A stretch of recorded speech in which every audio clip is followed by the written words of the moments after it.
नमस्कार।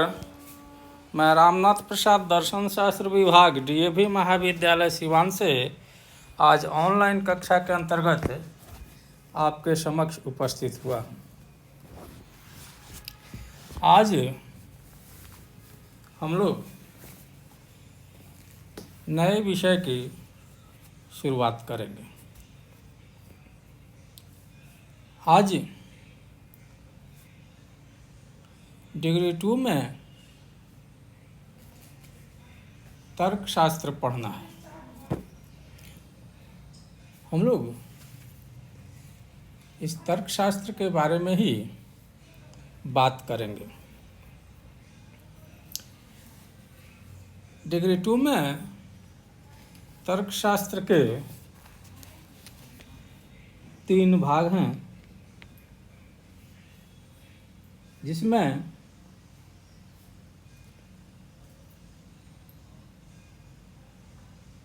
भारतीय तर्कशास्त्र और पाश्चात्य तर्कशास्त्र, जिसमें निगमनात्मक तर्कशास्त्र के कुछ अध्याय और प्रतीकात्मक तर्कशास्त्र के कुछ अध्याय पढ़ने। नियमित कक्षाओं में हम लोगों ने भारतीय तर्कशास्त्र और प्रतीकात्मक तर्कशास्त्र का अध्ययन किया था, परंतु निगमनात्मक तर्कशास्त्र का एक भाग बाकी रह गया था। आज हम लोग इसी का आरंभ करेंगे। इसमें जो सबसे पहला टॉपिक अनुशंसित है वह है सत्यता की अवधारणा या ट्रुथ का कंसेप्ट।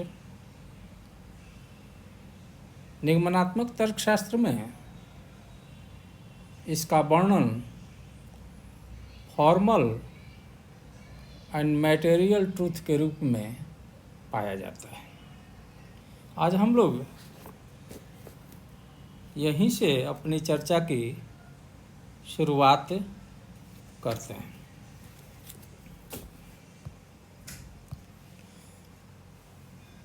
जैसा कि हम लोग जानते हैं कि तर्कशास्त्र वह विज्ञान है जो अनुमान के नियमों तथा अन्य सहायक मानसिक क्रियाओं का अध्ययन इस उद्देश्य से करता है कि सत्यता की प्राप्ति हो सके। सत्यता ज्ञान का गुण है।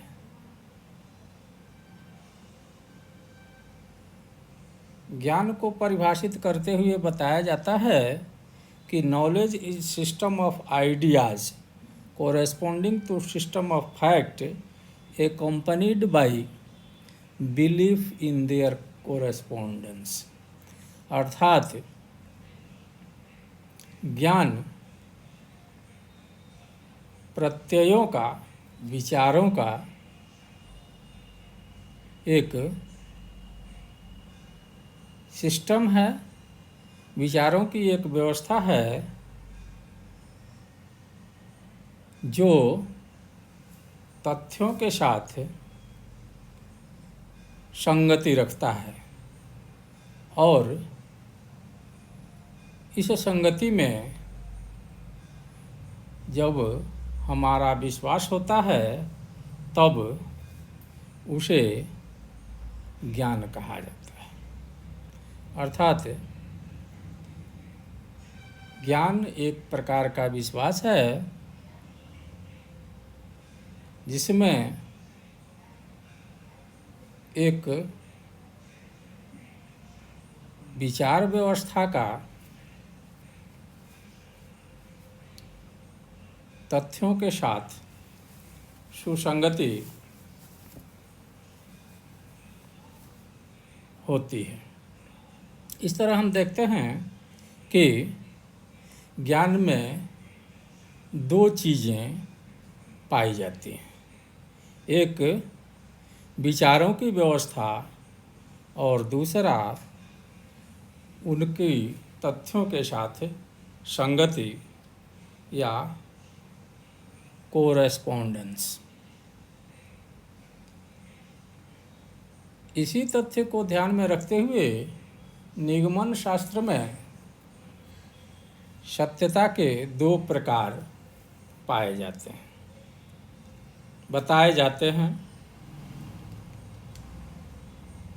एक को आकारिक सत्यता कहा जाता है और दूसरे को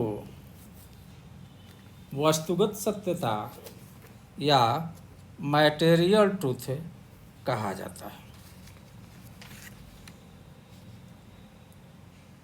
आकारिक सत्यता वैसी सत्यता को कहा जाता है जहाँ हमारे विचारों में आपस में विरोध या संघर्ष नहीं होता है। इनमें एक प्रकार की आकारिक सत्यता होती है।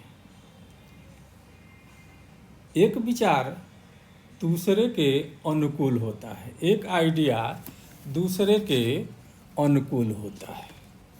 जैसे मान लीजिए हम किसी पेड़ के बारे में सोचते हैं, वहाँ उसके पत्तों के बारे में सोचते हैं, उसकी शाखाओं के बारे में सोचते हैं, उसके धड़ के बारे में सोचते हैं और उसके जड़ के बारे में सोचते हैं।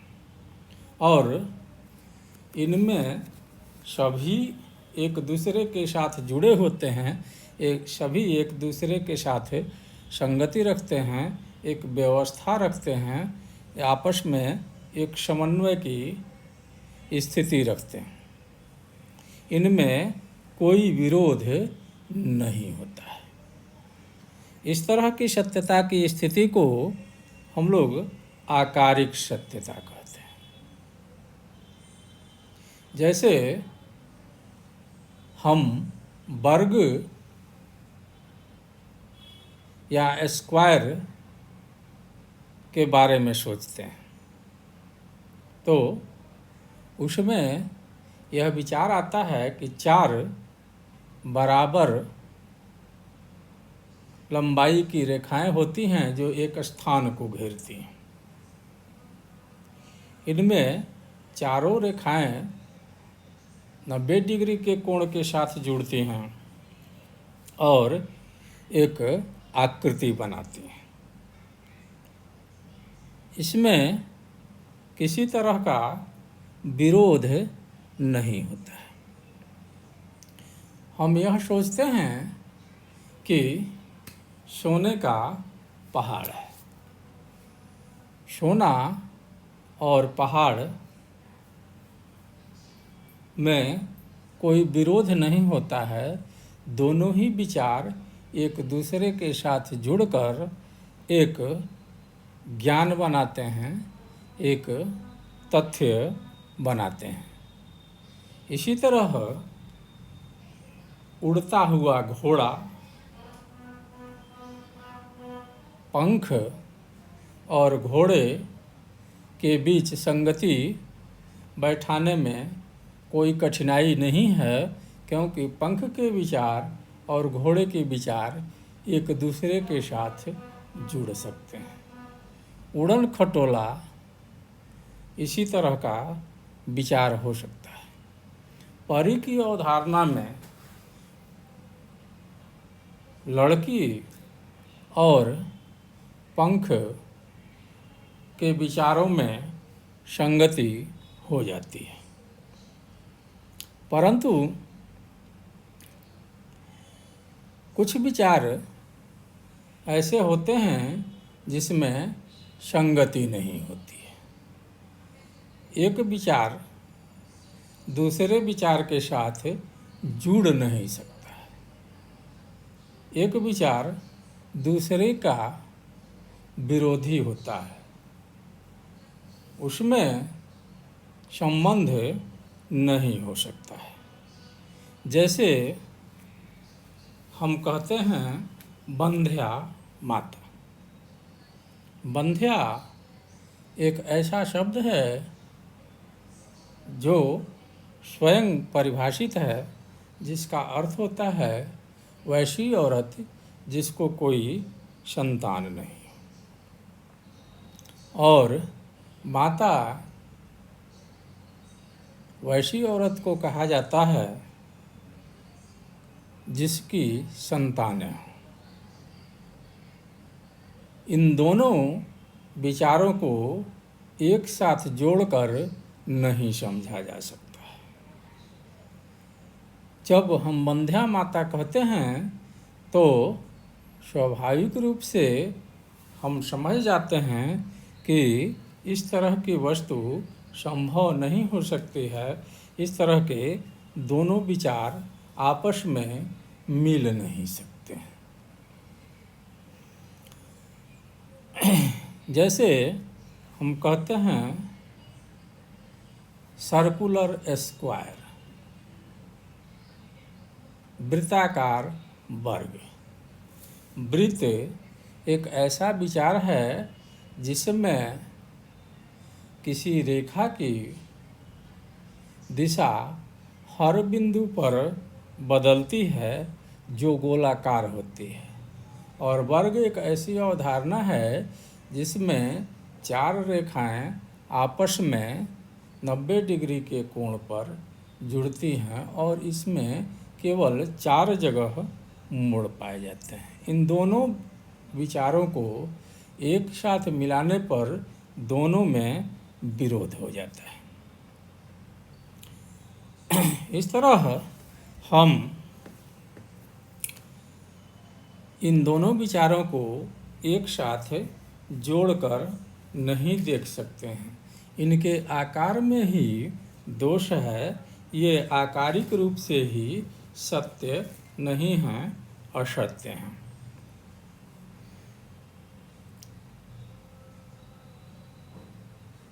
इस तरह हम देखते हैं कि आकारिक सत्यता विचार के स्तर पर ही होता है, जिसमें हम दो प्रत्ययों में संगति देखकर या विसंगति देखकर हम बता देते हैं कि यह कथन या यह ज्ञान सत्य है या असत्य है।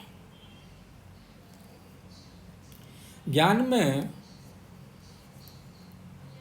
एक दूसरा गुण भी पाया जाता है कि यह बाह्य जगत की वस्तुओं से संगति रखता है।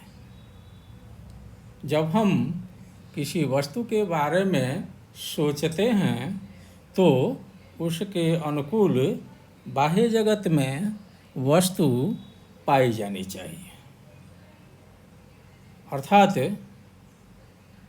ऐसा कथन जिसमें आकारिक सत्यता हो और साथ ही साथ उसमें यह गुण हो कि उसके अनुकूल बाह्य जगत में वस्तुएं पाई जाती हैं।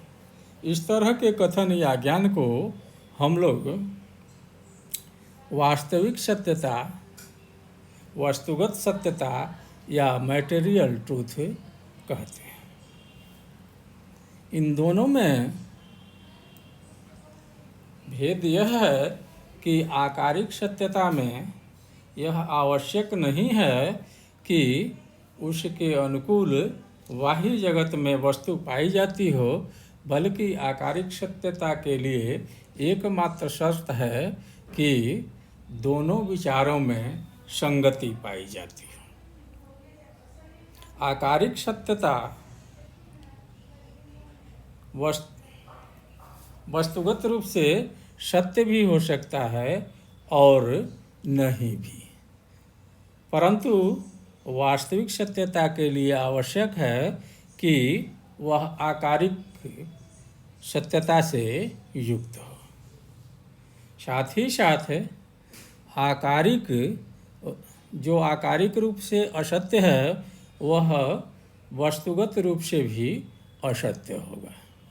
जैसे वंध्या माता के उदाहरण में हमने देखा कि इसमें विचारों में विसंगति है, इसलिए बाह्य जगत में भी इस तरह की वस्तु नहीं पाई जाती है। कोई वृत्ताकार वर्ग न तो वैचारिक स्तर पर संभव है और न ही वस्तु जगत में। अर्थात जो आकारिक रूप से असत्य होगा वह वास्तविक रूप से मैटेरियल रूप से भी असत्य होगा। जो वस्तुगत रूप से असत्य होगा आवश्यक नहीं है कि वह आकारिक रूप से भी असत्य हो। अर्थात जो वस्तुगत रूप से असत्य होगा वह आकारिक रूप से सत्य भी हो सकता है। इस तरह हम देखते हैं कि आकारिक सत्यता विचारों से संबंधित है, जबकि वस्तुगत सत्यता ज्ञान के अनुकूल बाह्य वस्तु की उपस्थिति अर्थात संगति से पर निर्भर करता है, कोरस्पॉन्डिंग फैक्ट्स की मांग करता है। इसी आधार पर तर्कशास्त्र में दो प्रकार के तर्कों का वर्गीकरण किया जाता है। एक को आकारिक तर्क कहा जाता है और दूसरे को वस्तुगत तर्क कहा जाता है।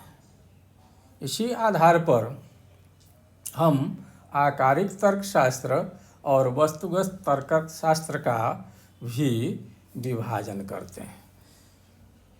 आगमनात्मक तर्कशास्त्र जहाँ वस्तुगत तर्कशास्त्र का उदाहरण है, वहीं निगमनात्मक तर्कशास्त्र आकारिक तर्कशास्त्र का उदाहरण है। अगले अध्याय में हम लोग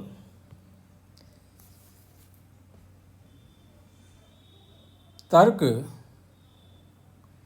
के स्वरूप और उसके तार्किक रूप पर विचार करना आरंभ करेंगे।